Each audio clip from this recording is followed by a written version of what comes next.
BPL এর মতো টুর্নামেন্টে যদি মাত্র 5টি দল অংশ নেয়, অবিশ্বাস্য শোনালেও আসছে সিজনে এমনটাই হতে পারে। 4টি দল ইতিমধ্যেই প্রায় নিশ্চিত: Fortune Barishal, Rangpur Riders, Bangla Tigers আর চিটাগং। বাকি রইল একটি মাত্র জায়গা। কে পাবে সেই সুযোগ?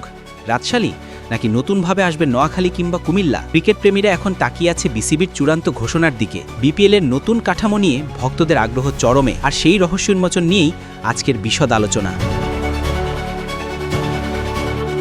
বাংলাদেশ প্রিমিয়ার লিগ বিপিএল সবসময় দেশের ক্রিকেটে আলোচনার কেন্দ্রবিন্দু। তবে আসন্ন মৌসুমকে ঘিরে এবার ভিন্ন রকম উত্তেজনা তৈরি হয়েছে। টুর্নামেন্টে সাধারণত 7টি দল দেখা গেলেও শোনা যাচ্ছে এবার হয়তো মাত্র 5টি দল নিয়েই মাঠে গড়াতে পারে বিপিএল, আর সেই সম্ভাবনা প্রায় 90% বলেই জানাচ্ছেন সংশ্লিষ্টরা। এরই মধ্যে 4টি দল প্রায় নিশ্চিত হয়ে গেছে: Fortune Barishal, Rangpur Riders, Bangla Tigers আর চিটাগং ফ্র্যাঞ্চাইজি সরাসরি মালিক পক্ষ ও আয়োজকদের সঙ্গে কথা বলছে। ফলে এই 4 দলকে প্রায় কনফার্ম হিসেবেই ধরা হচ্ছে। এখানে চিটাগং দল হয়তো আগের মতো নতুন নামে ফিরতে পারে, তবে তাদের উপস্থিতি নিশ্চিত ধরা হচ্ছে। এখন প্রশ্ন, পঞ্চম দলটি হবে কোনটি?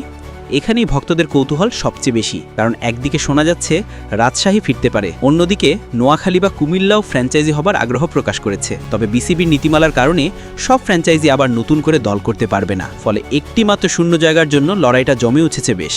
রাজশাহী বিপিএলের ইতিহাসে একাধিকবার আলোচিত দল হিসেবে জায়গা করে নিয়েছে। তারা শুধু খেলোয়াড়দেরই নয়, সমর্থকদেরও এক বিশাল ভক্তগোষ্ঠী করে তুলেছে। তাই রাজশাহীকে ফেরানো নিয়ে ইতিবাচক আলোচনা চলছে। অন্যদিকে নোয়াখালী ও কুমিল্লার নামও শোনা যাচ্ছে সম্ভাব্য ফ্র্যাঞ্চাইজির তালিকায়। তবে বিসিবি সার্কুলার অনুযায়ী সবকিছু এখনও খোলাসা হয়নি। বলা হচ্ছে, যদি বাংলা টাইগার্স তাদের ফ্র্যাঞ্চাইজি চালিয়ে যেতে না চায়, তবে রাজশাহী আবার বিপিএলে ফিরতে পারে। অন্যথায় নতুন কোনো শহর যেমন নোয়াখালীকে অন্তর্ভুক্ত করার সম্ভাবনাও থেকে যাচ্ছে। তবে কুমিল্লার ব্যাপারে এখনও সেভাবে কোনো অগ্রগতি হয়নি। ক্রিকেট প্রেমীদের মধ্যে এখন জোর আলোচনা, বিপিএল কি 5 দল নিয়েই হবে, নাকি শেষ মুহূর্তে যোগ হবে 6ষ্ঠ দলও? যদিও আয়োজকদের দিক থেকে ইঙ্গিত স্পষ্ট, 6 দলের সম্ভাবনা খুবই কম। সবকিছু নির্ভর করছে ফ্র্যাঞ্চাইজিদের আগ্রহ আর বোর্ডের চূড়ান্ত সিদ্ধান্তের উপর। যাই হোক না কেন, বিপিএলের জনপ্রিয়তা আগের মতোই অটুট থাকবে।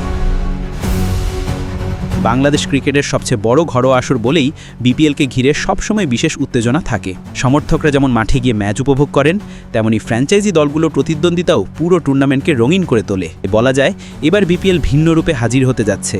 হয়তো 5 দলের ছোট আয়োজন, তবে প্রতিযোগিতার তীব্রতা থাকবে আগের মতোই। এখন দেখার বিষয়, সেই শেষ জায়গাটা কে দখল করে নেয়, রাজশাহী, নোয়াখালী নাকি অন্য কেউ?